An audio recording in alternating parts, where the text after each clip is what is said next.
नमस्कार, स्वागत है आप सभी को। आज की कहानी है शिव जी भक्त से कहे अपनी दिल की बात। सावन का महीना था। गांव के लोग रात से ही एक सिद्ध मंदिर में जाने की तैयारी करने लगे। लोग आपस में बात चर्चा कर रहे थे कि इस मौके पर भगवान शिव के दर्शन हो जाए तो रुके काम चल पड़ते हैं और बिगड़े काम सुधर जाते हैं। सबने आधी रात को ही गांव से बैलगाड़ी लेकर चलने की तैयारी कर ली थी। उस मंदिर में दूर दूर से लोग आते थे, सो कल महासावन पर भीड़ ज़्यादा होगी, इसीलिए आधी रात से तैयारी जरूरी थी। सबकी अपनी अपनी परेशानी थी। सब भोले बाबा का दर्शन करने के अपने दुख दूर करना चाहते थे। गांव से 10 बैलगाड़ी जा रही थी। कालू लोहार भी जाना चाहता था, लेकिन किसी बैलगाड़ी पर उसे जगह नहीं मिली। लेकिन उसने ठान लिया कि कुछ भी हो, भगवान शिव के दर्शन तो करने ही हैं। हालांकि उसकी कोई मन्नत नहीं थी, लेकिन वह भगवान के दर्शन से अपना जन्म सफल करना चाहता था, सो पैदल ही चल पड़ा। आधी रात से ही कालू चल रहा था। सुबह हो चली थी। रात में तो पता नहीं चला, लेकिन जैसे जैसे धूप तेज होती, उसकी भूख प्यास से थकान दोगुनी होती जाती। ऊपर से रास्ता जैसे रबड़ का हो, जितना चलता ऐसा लगता जैसे दूरी और बढ़ जाती। भूख प्यास से व्याकुल कालू के तलवे में छाले पड़ गए थे। खून रिश्ते पैरों में मिट्टी चिपक गई थी। पसीने से बेहाल हो गया था। ऐसा लगता जैसे अभी गिर पड़ेगा। दोपहर मंदिर पहुंचा तो देखा भीड़ इतनी कि रात तक दर्शन हो जाए तो बड़ी बात। लोग आते ही जा रहे थे। धक्का मुक्की में बार बार वह लाइन से बाहर हो जाता और उसे फिर से लाइन में लगना पड़ता। एक बार तो भीड़ की धक्का मुक्की ने उसे आधे रास्ते लाइन से बाहर धकेल दिया। लाइन से बाहर होते ही वह गिर कर बेहोश हो गया। होश आया तो देखा लाइन पीछे और लंबी हो चुकी थी। थकान और प्यास तो थी ही, अब उसकी हिम्मत भी जाती रही।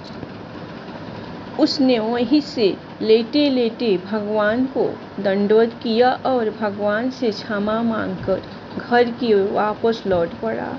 दिन था, सो उसने शॉर्टकट रास्ता पकड़ लिया। यह रास्ता जंगल और खेतों से होते हुए जाता था। जंगल खत्म होने के बाद जहाँ से खेत शुरू होते थे, वहाँ झाड़ियों में एक पुराना भगवान शिव का मंदिर था। वहाँ कोई नहीं जाता था।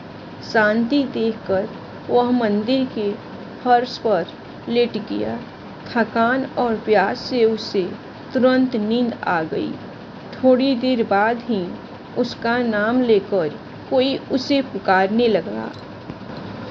उठा तो देखा भगवान स्वयं उसे पुकार रहे थे। उठते ही वह भगवान के चरणों में दंडवत हो गया। उसने पूछा, भगवान आप यहाँ? भगवान ने मुस्कुराते हुए कहा, हाँ मैं तो यही हूँ। तुम यहाँ कैसे? उसने एक ही सांस में सारा किस्सा को सुनाया। बोले, आपके दर्शन नहीं पाए, इसीलिए निराश थका मांदा यहाँ शांति देखकर लेट गया था। लेकिन आप यहाँ तो भक्त, वहाँ किसके दर्शन कर रहे हैं? भगवान बोले, अरे छोड़ो उनको, इतनी भीड़ में भला कौन रह सकता है? न सांस ले सकता हूँ, न ध्यान लगा पाता हूँ। तुम तो जानते ही हो मैं ठहरा होगी। यहाँ बड़ी शांति है, इसीलिए यहीं रहता हूँ। ध्यान में मगन। वहाँ लोग मेरी भक्ति नहीं, मुझसे सौदा करने आते हैं। कोई कहता है ये कर दो, कोई कहता है वो कर दो। अरे मैं कैसे कर दूँ? यदि सब मुझे ही करना होता तो तुम्हें कर्म करने का अधिकार क्यों देता? तुम कर्म करो, फल मैं दूंगा। लेकिन सब मुझसे ही कर्म कराने को बोलते हैं। लोग मुझे ऑर्डर देने लगे हैं। बस फर्क इतना है कि वह ऑर्डर रिक्वेस्ट मोड में होता है। रही बात तुम्हें दर्शन देने की, तो तुम्हारे मन में कोई इच्छा नहीं थी, सिर्फ मेरा दर्शन करना चाहते थे, तो मैं तुम्हें दर्शन दे दिया। अब जब तुम मुझसे मिल लिए तो परंपरा के अनुसार मुझे तुम्हें कुछ वरदान देना होगा। मांगो, क्या चाहते हो? कालू बोला, भगवान मुझे कुछ नहीं चाहिए, बस आपके दर्शन चाहिए था। मिल गया, मेरा जीवन कृतार्थ हो गया। मुझे तो चाहिए था, वह तो आपने बिना मांगे ही दे दिया। तभी अचानक उसकी नींद खुल गई। देखा तो मंदिर में कहीं कोई नहीं था, बस एक पुराना टूटा फूटा शिवलिंग। लेकिन उसकी थकान दूर हो चुकी थी, उसके पैरों के घाव भर गए थे। वह अपने तन में एकदम ताजगी महसूस कर रहा था। इस कहानी से हमें ये शिक्षा मिलती है कि भगवान को पूजा करने से भगवान को हम नहीं जी सकते हैं, सच्चे प्रेम से हम भगवान को जी सकते हैं। धन्यवाद। आप लोगों को कहानी अच्छी लगी तो एक लाइक और सब्सक्राइब भोले बाबा के लिए ज़रूर कीजिए।